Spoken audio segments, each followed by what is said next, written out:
He was supposed to replace Neymar. Instead, he became Barcelona's biggest nightmare.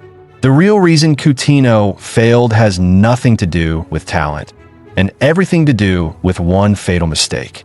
Watch until the final reveal if you can handle the truth.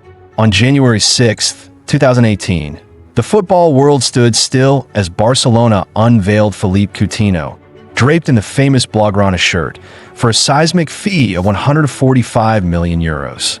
It was meant to be his coronation, the culmination of years of growth, flair, and promise.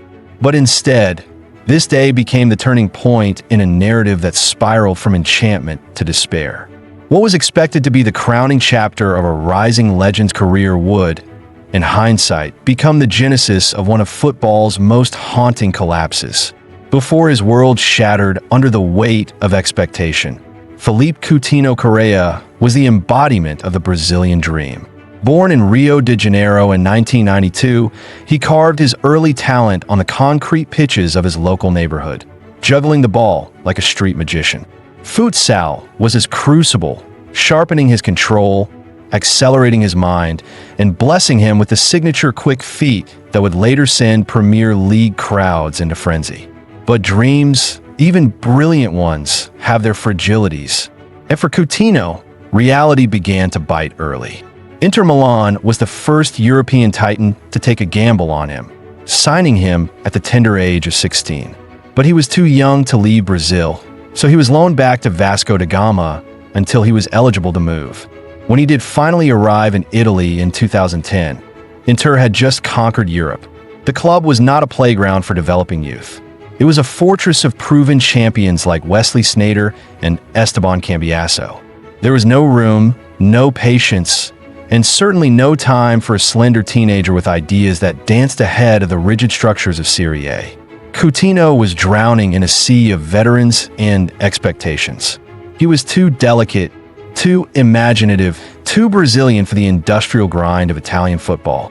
A loan to Espanyol in 2012 offered a flash of hope. Under the guidance of a young Mauricio Pochettino, Philippe Coutinho was finally untethered. He dazzled. He skipped past defenders, sprayed passes like poetry, and reminded everyone why Inter had signed him in the first place. But this was a cameo, not a resurrection. Upon his return to Milan, the same fate awaited him. The bench, the shadows, the quiet. And so, in January 2013, Inter cut their losses, and Liverpool pounced with a modest £8.5 million bid. The Premier League was about to witness a metamorphosis. In Liverpool red, Coutinho was reborn. Brendan Rodgers, then the Anfield boss, didn't see a raw talent. He saw a wizard, and he unleashed him. Just 20 years old, Philippe Coutinho didn't hesitate. On his full debut against Swansea City, he scored with the calm of a veteran and assisted with the elegance of a maestro. The cop had found a new idol. The 2013-2014 season became his canvas. With Luis Suarez and Daniel Sturridge breaking defenses, Coutinho orchestrated the chaos from the shadows. He wasn't the headline act, but his fingerprints were everywhere. His goal against Manchester City that April was thunderous, vital, iconic. With Suarez's departure in 2014, Coutinho didn't shrink. He rose. He assumed the role of creator-in-chief, slicing through defenses, launching long-range screamers, and curling free kicks into the top corner like a Brazilian David Beckham. By the 2016-2017 season, his artistry had matured into devastation. He scored with impunity, crafted goals with ease, and earned a reputation as one of Europe's most lethal attacking midfielders. Letting him cut inside from the left was a death sentence for defenders. Give him a free kick? Say your prayers. He was now more than a star. He was Liverpool's crown jewel. But Barcelona loomed. After Neymar's seismic departure to Paris Saint-Germain in the summer of 2017, Barcelona panicked. The Catalan club, desperate to plug a Neymar-shaped void, turned their gaze to the Brazilian maestro lighting up Merseyside. Liverpool resisted. The club rejected bids, held firm, and tried to anchor their ship with its most potent weapon. But Coutinho's head had turned. He submitted a transfer request. He had tasted the idea of playing at the Camp Nou, and it consumed him. Eventually, Barcelona got their man. At first, it all seemed to align. Philippe Coutinho hit the ground running in Spain, scoring 10 goals in 6 months and lifting the La Liga trophy. But this was illusion. Barcelona hadn't purchased a successor to Neymar. They had acquired an entirely different type of player. Neymar was a devastating winger. Coutinho was a central conductor. Forced into unfamiliar roles, sometimes a left winger, sometimes a deep midfielder, Coutinho's magic began to fade.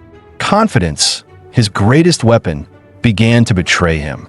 And when the Camp Nou turned hostile, when the boos replaced the cheers, the walls closed in. By his second season, the dream was unraveling. He looked like a ghost in the shirt he once yearned for.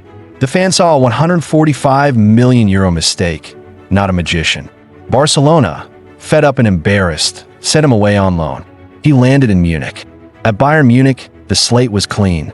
No price tag, no expectations, just football. And for a moment, it all came rushing back. Playing behind the striker, in his natural habitat, Coutinho danced again. He scored a Bundesliga hat-trick. He orchestrated play with rhythm. But then came the night that twisted the fate. The Champions League quarterfinal. Barcelona versus Bayern. And when the smoke cleared, the scoreboard read 8-2. Philippe Coutinho had come off the bench to deliver the final blows, 2 goals and an assist, against the very club that exiled him. A cruel twist of fate, a poetic reckoning. But even Bayern, despite the brilliance, declined to keep him. The fit wasn't long-term. Coutinho returned to a crumbling Barcelona. The club was in financial ruin, Lionel Messi's exit loomed, and the squad had aged into irrelevance. Injuries piled up. The spark was gone. He was either benched or broken. And when January 2022 arrived, another loan beckoned. This time, back to England. Aston Villa was his destination. A reunion with Steven Gerrard, his former Liverpool captain turned manager. It was painted as a redemption arc. And for a brief, shining window, he debuted against Manchester United, coming off the bench to inspire a comeback and score a late equalizer. The following weeks were drenched in nostalgia. He glided past defenders. He scored, he assisted, and Villa fans dared to dream. The club made the move permanent for a modest £17 million. It seemed a steal, but fairy tales, especially in football, rarely have sequels. The magic flickered, then died. Inconsistency returned. Injuries haunted him. Gerrard, his biggest believer, was sacked. Under Unai Emery, he was invisible, a name on the bench, a shadow on the field. He finished the season with a solitary goal and no assists. At 31, the Premier League had outpaced him. The curtain was falling. In the summer of 2023, Philippe Coutinho was adrift.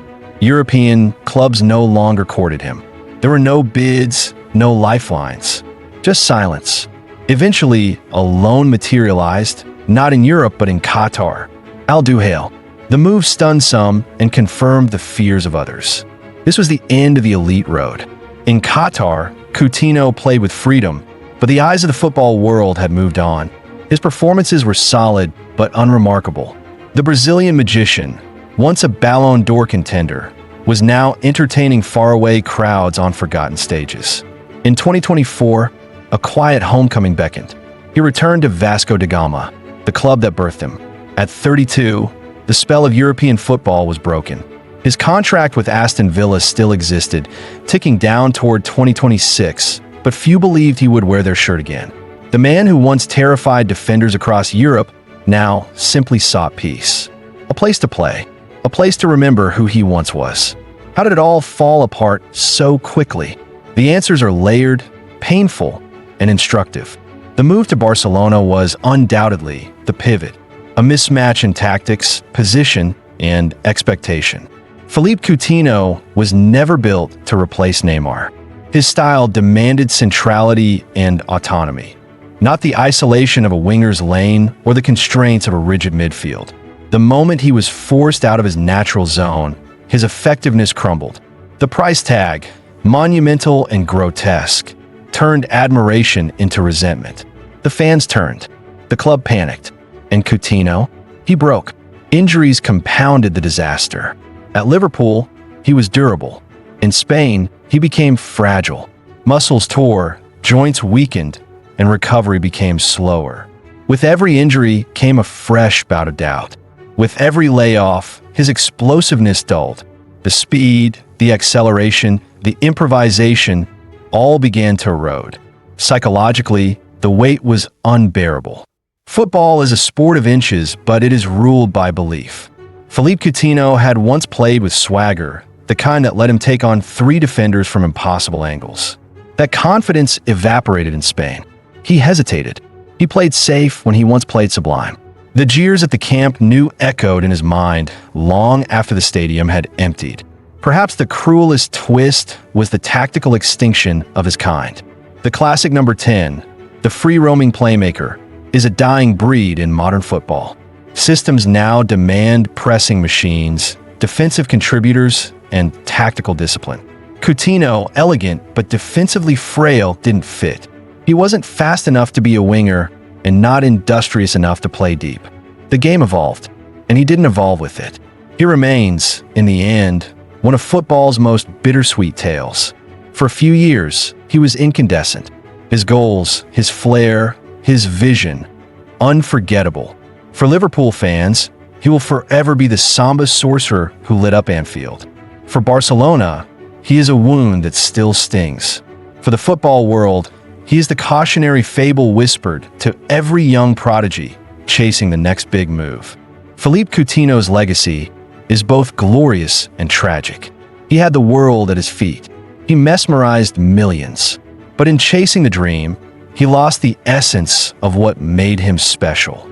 And now, in the twilight of his career, all he has left is memory of what could have been, and of what never will be again.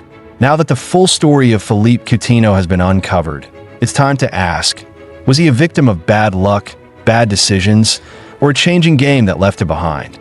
Could he have been saved, or was his fate sealed the moment he left Liverpool? Drop your take in the comments, and make sure to subscribe for more untold truths behind football's biggest names.